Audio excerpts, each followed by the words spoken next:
On my way back to Ohio with all the running around and everything, we weren't able to get the opening video done, Amy and I. So I'm going to do it. We did all the 2-year-olds together. It's not the end of the world. But I did want to get your opening done. All the videos are loaded now. The email's even done for the header. So all that is left is this video. Now, we had a very, very busy week in Ohio, in Pennsylvania, now in Ontario. Ollie's team dropped the first 2 games. Probably could have won the second game, but it was viciously cold yesterday also. I'm not saying that's why they got beat. It just, I don't think any of the kids were playing their best yesterday. It was so weird. If you look at the last video I did yesterday, I literally had a toque on. It was bitter, bitter cold.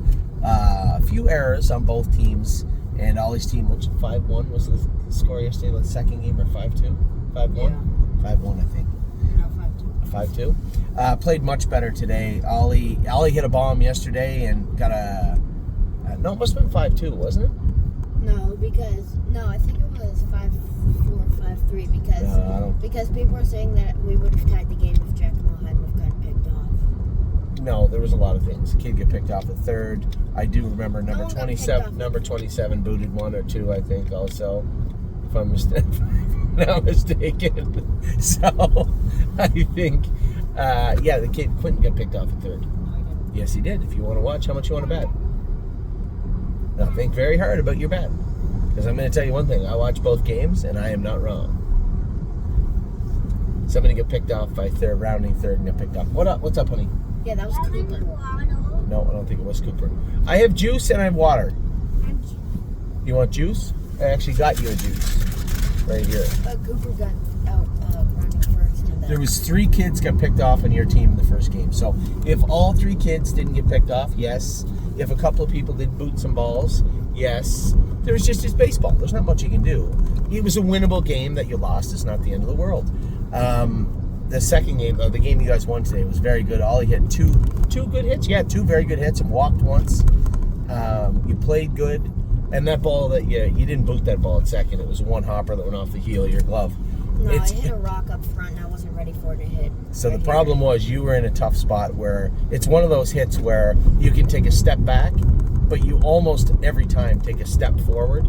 You stayed where you were stationary, and if you had taken a step forward, you would have missed the ball because it did hop. And if you had stayed where you were, you just bobbled it for a second and then kicked it on first. I don't think it would have been scored an error, but it might have been. It might have been. Either way, it wasn't a big deal. You guys still played the game great. You played very good, and had a great day at the Diamond. I even turned a double play bonus. You did. Picked out, grabbed that line drive, jumped up, grabbed it, threw the kid off, doubled him off at first. That was a great play. So a good game today, not so great yesterday. I guess my only selfish saving grace is that I got to leave a little bit early. Now I can probably make it back to warm up. Because I have to race at Northfield Park tonight, and Spitfire is the first horse in. I booked off races 1 through 5 to stay and watch you play, thinking that you were going to play in the... Well, I wouldn't have caught the championship game anyway. I might have caught the first inning maybe. But I just in case you did, and just in case I could, I booked off race 1 through 5. My first race is race 6, Spitfire Overseas, and as it turns out now, I'm on track to probably be on time to go over and warm them up. I'll send a note to Jason just saying, hey, go first trip. I'm going to try and make it for second trip. If I can't, I'll let you know. So that's what's going on right now. Throughout the week, man, we had a fantastic week this week. The sparks were flying. All week. We had time is on my side last night. What a mile that was. Wow. James said kind of got away on him on the front end, 26 and 3 or 2 down the backstretch.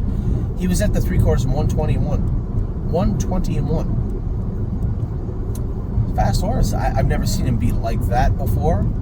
I've run the front end of them plenty, but he's never got loose on me where he wants to take off. Horse raced great, stretched him out. Now I think what you're going to see is him start liking racing on the bigger tracks. You're going to see a much stronger, much faster time is on my side, which I didn't know that you would. Right? You never really know how that transition's going to look. Is it going to be seamless? Is it going to look great?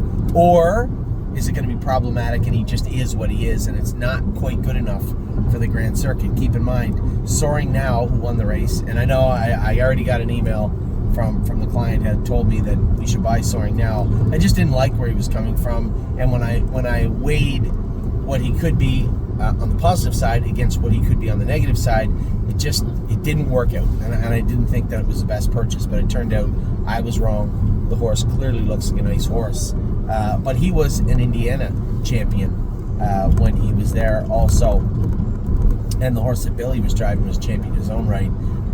I believe Blue Hen is his name? I think it was. I know we bid on that horse before the Little Brown Jug in his 3-year-old season. He was Little Brown Jug eligible and raced in it. Didn't do well in it, I don't believe, but a horse that we were on the lookout for that we did not get. So,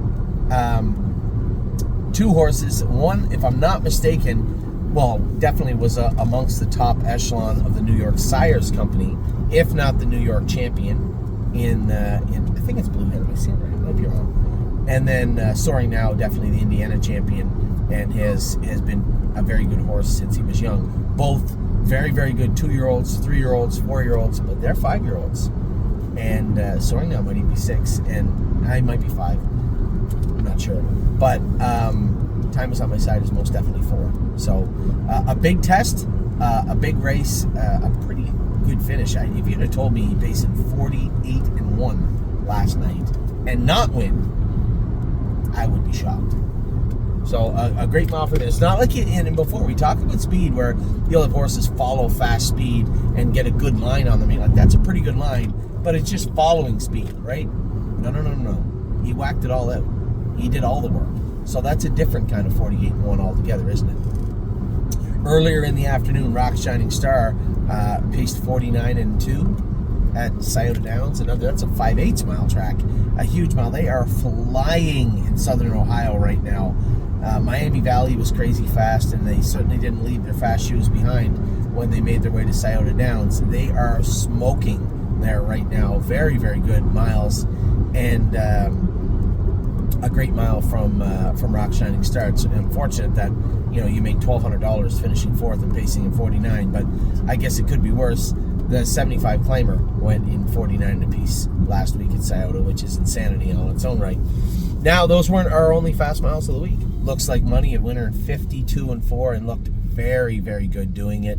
Very happy with the way he's turned out so far with respect to 2025.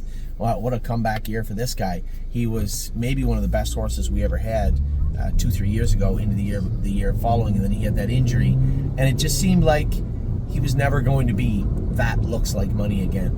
And he's come out, he raced good, trotted 52 at Scioto, come right back with a dominant victory in the Meadows in 52-4. That is his 7th Open victory of the year. 6 of them at the Meadows, 1 at Northfield Park. He has been tremendous and is closing in and very close right now to 100,000 US made already in 2025. So a great year for him for sure. And then one of the more interesting and impressive miles, you talk about Looks Like Money, great horse, great mile, not shocking. Time is on my side, great horse, great mile. A little bit shocking that he went that quick. Rock Shining Star also has been there, done that, and on his way back, hopefully. Captain Incredible has never been there in his life. This is his 6th lifetime start. He was a dominant winner in 52 and a piece at the Meadows for Dave Pallone in his last start. Back in the non-winners of 2. I'm driving him. I don't want to get in a hurry with him. You can't just continue to blast everybody. There has to be some work put in there, especially I put forth a pretty straightforward stake season for this horse. A little bit off the beaten path, so to speak. We're not going to chase the Pennsylvania Sire Stakes at all with Captain Incredible. We're going to stay in the non-winners of 2, graduate to the non-winners of 3, I would assume. I don't want to be presumptuous, but I assume quite easily.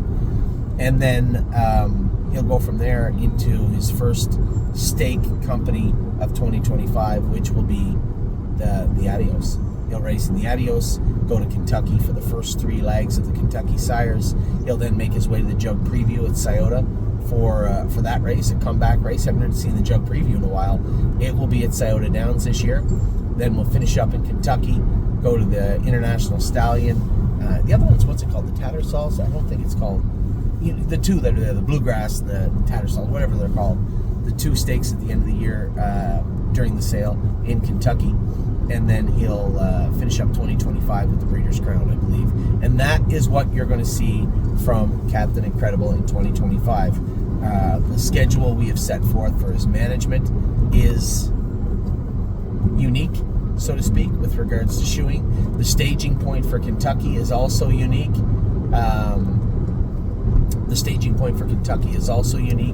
In the sense that he is going to be coming out of the Meadows. 4.5, 5 hour ship, those 3 legs, and those 2 races in Kentucky. The reason being for this is very, very simple. Tim and I have sat down, talked about this horse quite a bit. His vet knows him. The blacksmiths know him. Everybody that works with him knows him, knows how fast he is and what's at stake. Not to say that in Kentucky he wouldn't be, but the plan that we have laid out is pretty rigorous. I don't know the blacksmiths. I know they're a little sketchy. Eric, last year it was tough to get somebody to come in and do them all the time. The vets, again, they drop by, they do the work, but our vet in Pennsylvania, our blacksmith in Pennsylvania, our trainer, Tim in Pennsylvania, knows this horse well, and it's not that indifferent than last year. I had offered Eric to take the horse to the Breeders' Crown, Memento Mori. He deserved it. He was busy, had other things on the go, and really, ultimately, it was it's a stable horse. So Eric will always have the world record he put on him. We'll always have the stake wins that he had with him, or any of the other horses that we sent down there, Pickpocket, or any of the other horses. And I just think that when it comes to Captain Incredible, that particular horse, with what we're doing and how we're trying to do it, I believe, as of right now anyway, the staging point makes much more sense being in at the Meadows than it does in Kentucky for this guy. He can come in, we're going to have stalls there, he can come in a day or 2 before, whatever, relax, settle down. He ships much like he is in the race, just a real cool customer. So I don't foresee any issues with shipping or racing or the rigors of those throughout the summer for him.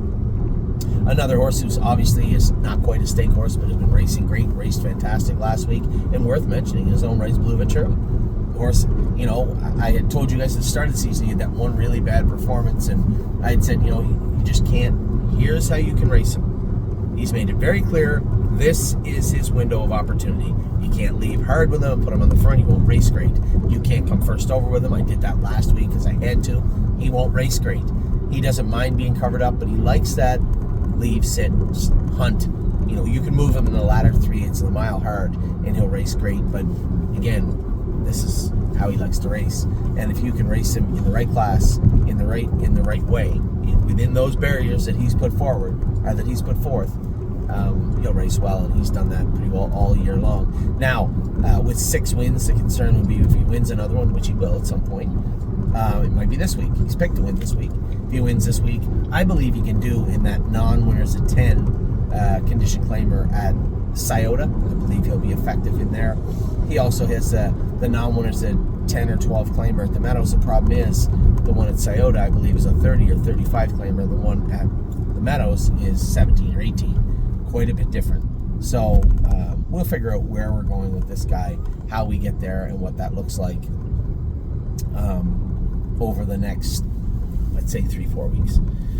Now, also this week, this week was a great reminder of what the horses are and what they may not be, what we have to work towards, and the management of our own expectations also. When it comes to Aunt Lily, I had a couple of people message me after and say they were disappointed in her effort. I wasn't disappointed in her effort at all. She raced from off the pace. The horse on the front was picked to win, 3-5 or whatever. Very good horse. And the thing that we forget sometimes is other people have nice horses too. I say it when we're training our babies down, but it applies to our sophomores also. Everybody has horses they like, right? And when it comes to racing these sophomore horses, why wouldn't you just turn that driveway back there, bud? When it applies to racing these sophomore horses, when you look at a horse like Aunt Lily, sure, she was maybe morning line favorite, but when all the dust settled and we got a good look at everybody, Annette Laurenson's horse, another tremendous stable, a very good horse in there too. Dan Noble, one of the leading drivers in Ohio right now, I believe, definitely Southern Ohio. I think he won the meet at Miami Valley, if I'm not mistaken. Dan is no slouch. These are coming from a great farm, great horse, great driver, tough to beat when you got the outside. Mount Lily is not known for her closing prowess. She's usually leave, sit, attack. But I ended up 3 wide in the last turn, and she closed up to be second. I thought the filly raced good. And, the only way you disagree would be, again, the expectations you have of this filly. She might just be a good Buckeye filly all year. But that's racing, right? I had somebody else tell me, well, when's she going to get back to 55? She may never get back to 55. She might get back to 55 in a week. The idea that your 2-year-olds somehow go faster at 3, all of them, is just not realistic. And this isn't just a stable thing, our stable thing. Look at every single stable. These are always things that are going on. And I pride myself in the fact that for the most part, our 2-year-olds are as good many times as they'll ever be for their entire life. And rather than say, well, they should be better because they're growing up, maybe be thankful that they were that good at 2, right? That's how I see it anyway. You're the glass half empty type. I am the glass half full type. I'm thankful that they were that good and that talented at 2, and that they come back just to be the same at 3. Well, we can find a place for Aunt Lily. She's in it right now, the Buckeye. Freedom Hill, same thing. Somebody said, oh my God, she tried at 58, 59, and then went all the way down to Southern Ohio and looked great trotting at 55, and then comes back and trots at 58. Okay. And what's the issue? I need everybody to understand that we talk about how fast Scioto is right now, how fast Miami Valley was. Northfield is not. It is not a fast track right now. It's not fast at all. And I know you'll talk to a lot of older handicappers, and it used to be home of the flying turns, all the half-mile track world records. All the half-mile track world records were at Northfield Park or Delaware, right? That's not going to be the case anymore. It's just simply a slower surface now. Flatter turns and a slower surface. And before you ask me why, I can't answer that. I have no idea why they did that. But it is what it is. You know exactly why I tapped you on the shoulder. You know more of that. No. Not at all. No. So, Alex. So, Freedom Hill, she is a 58 trotter. 57 in a piece, 58 at Northfield Park. And you want to bring her to a faster place, she'll go faster. That's just the way it is. That's just her. She's a nice filly, raced good. Do I think she could have won? Yeah, I was kind of hoping she'd get through the inside and win, but she raced good. Now, we talked about how the horses did this week, and aside from that big mile from Time Is On My Side, which wasn't super surprising because he's a great horse, right? The win of Looks Like Money, not really surprising. Blue Ventura, not very surprising. The most surprising mile of the week for me was easily Neptune. The first start where I put him on the front, I'd all but ridden him off. I said, man, I'm probably going to castrate him. Doesn't need to be a stud. I don't know why he's still a stud. And the miles he's gone have just been unacceptable. And then when I trained him hard, lo and behold, he bled a little bit. Came into that race with that, and that's likely what you saw. So who is the real Neptune? Would the real Neptune please stand up? We're going to find out tonight. Because if he is in the same place to win with the same horses, which he is, and races poorly because he's back on 4-day as well, and we know. But if he was out and races the way he did the other night, well, it's going to be really hard to make fun of this horse because that's tough to do. So Neptune raced very, very good on Wednesday. Raced great on Wednesday. I'm curious to see how he does tonight. He's back in short order. I'm very, very eager to see how Neptune does tonight. But take nothing away from what he did on Wednesday. That was a good mile. So good for him. Vehement continues to be that even Steven meat and potatoes horse we always talk about. He just goes out and does his work well. 57 apiece, 58. That's him. Someday he'll take a mark a little faster. But he's just even Steven right now. So happy with the way he raced. Fair and square, beat second, but looked pretty good doing it. Tenacious Hanover raced huge this week also. Been a while since we saw this guy pace 53-1 and closing on the end of it. I thought the horse raced really well. So Tim and his crew have him excellent right now. 3-Point Blue Chip raced good. I just got in a spot where I got a bad horse in front of me. The same thing happened with Manhattan Money. We ended up 5th. I just got a horse that wasn't quite good enough in front of me and couldn't shake loose free to kind of drive through the middle. 3 Point Blue Chip was trotting hard at the wire also. Hey, I'm a little concerned. That left hind, he's still slapping at it pretty good. Is there any other changes we can make? I don't know. We're going to look into that in the coming weeks. And then Yo Mister finished off that Friday and looked very, very good, finishing second to a pretty tough customer in the horse that won the race. I'm pretty sure that's Scotty Betts' horse, and he looked really, really good. Now, while I got you, no point in talking too much about the 2-year-olds in the opening video. Amy and I did an extremely in-depth video of all the 2-year-olds when we were speaking. So, looking at the broodmares, which we don't talk about, there's only one left to foal out. I thought we were all done. Globetrotting had a beautiful colt. There's only one left to talk about, and that is Muscle Chrome. Muscle Chrome is either going to throw a full brother to a colt I didn't like very much, or a full brother to a filly I love. So go filly. We'll see. We'll see what happens with Muscle Chrome. We did have some disappointing news this week. Stay Special affiliate we love, her Monty Mickey filly overnight it got kicked in the eye. I'm not sure which eye. I think the left one, and lost her eye, which is disappointing. And you know, obviously it's hard for me to think it won't have an impact on her career, but It's a Love Thing. I just thought about that horse's name. It's a Love Thing is a one-eyed filly, and she's been a killer her whole life. So it's not that it has to play a role, but certainly not something you want to deal with. But at the same time, man, I just feel bad that Mara's been tough. You know, when we bred her, she got kicked in the shoulder and hurt her shoulder. Then she kept the foal through all that. Has the foal. You know, everybody says by all accounts, beautiful foal by Monty Mickey, and then now the foal gets kicked and ends up losing her eye. So we'll see. It just is what it is. I don't think it's going to affect her negatively in her career. I guess in her, she's only a foal right now, but becoming a yearling, being broken, coming into the barn, I don't think it'll affect her.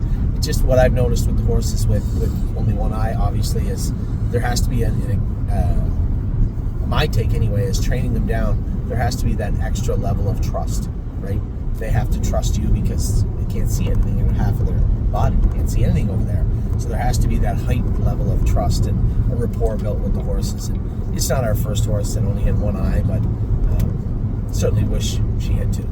So a bit of a disappointing thing happened there, but certainly not the first and won't be the last horse to get itself in trouble. Now, with the mares, who did they foal out? I think I have them all right here. Capistrano had a Beach Glass. I should know a filly or colt. I don't. I believe it's a colt, but I'm not positive. So Capistrano had a Beach Glass foal. Isa 10 had a Captain Corey colt, which looks very nice. Globetrotting just foaled out last night. Beautiful Captain Corey colt to follow around the green shoe colt that she has. Muscle Chrome, we're just waiting on her long tom filly to arrive. My Jess had a gigantic Captain Corey colt also. She wasn't a big mare, but she definitely had a big colt. Path of Totality had an International Money horse. Wait. No, Glary M had the International Money. Path of Totality had the Captain Corey. My apologies, I got them mixed up. Stay Special had that Monty Mickey foal. Pull the Shoes had a Tactical Approach colt, I believe. And actually, Steve and I are still waiting on Park Slope to have her Tactical Landing foal. Now, back in foal, I'll tell you which ones are confirmed in foal. I'll tell you which ones have been bred and what they've been bred to. Capistrano is confirmed back in foal to Beach Glass. So I'm happy to report that. I just found out this morning that she is confirmed in foal. Isa 10, I believe he said confirmed in full. Isa 10 has been bred back to International Money, which is good. She has had a green shoe, an International Money first in Pretty Eyes and Lies, a green shoe, and now bred back to International Money. Globetrotting is bred to Tactical Approach. The reason will be bred to Tactical Approach. The reason being the cross, as per Alan and Steve, was perfect. Yes, sweetheart. You'll get it in a little while. Well, I'll decide what a while is. Lover's Play is confirmed in full, the King of the North, which is great. Muscle Chrome will be bred back to Father Patrick when she falls out. Now, we'll only have, jeepers, we're getting close to June now. We're only going to have 2 cracks, maybe at the most, at getting Muscle Chrome back in full. Path of Totality has been bred to Back of the Neck, and this is Robert Sakima, I believe. My apologies, Robert, if I say it wrong.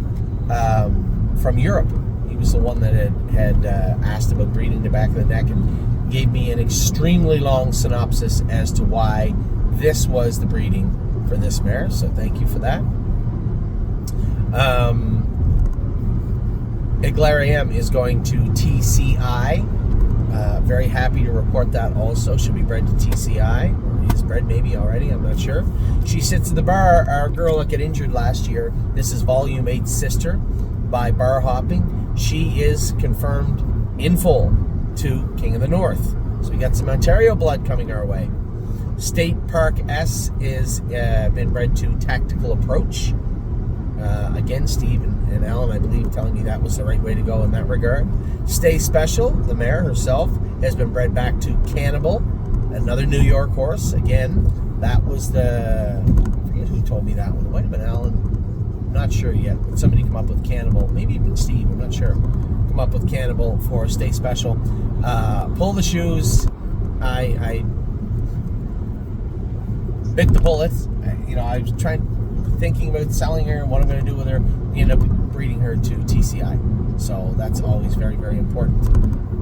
And then Park Slope, Steve and I have not confirmed where we're going to breed her. She's going to be a late foaling also, so we'll see. So that is all the racehorses. You got a fresh outlook on the mares. Now, how many mares to be breed? I'm going to tell you right now. 1, 2, 3, 4, 5, 6, 7, 8, 9, 10, 11, 12, 13, counting Park Slope. Will be bred this year. We will have some of these horses that would likely be sold in Harrisburg. We'll talk more about that with my partners over the next month or so. I just don't want to continue to grow our broodmare band, right? Until we get a handle on what it is. Does it make sense for the stable? Is it something that we need? It's something that we want? These things will all be talked about over the summer, but for right now, these are the mares, and that is who they have been bred to. I talked quite extensively about the babies this week, how impressed I was with them, how I liked them. Amy and I did our top 10 lists for both and then graded every 2-year-old. Now, there's a break, there's a part 1 and part 2. The phone crashed. Anyway, doesn't matter. You'll see. There's 2 videos. So, with that, I'm going to let you go. I hope you guys had a wonderful weekend. 1 and 2 with Wolf Royals, but Ollie played really good. It was nice to see them come out swinging in the last game, and looking forward to the rest of the summer with them. So I'll talk to you all very soon. Have a wonderful, I hope you've had a wonderful weekend and a great start to your week coming up.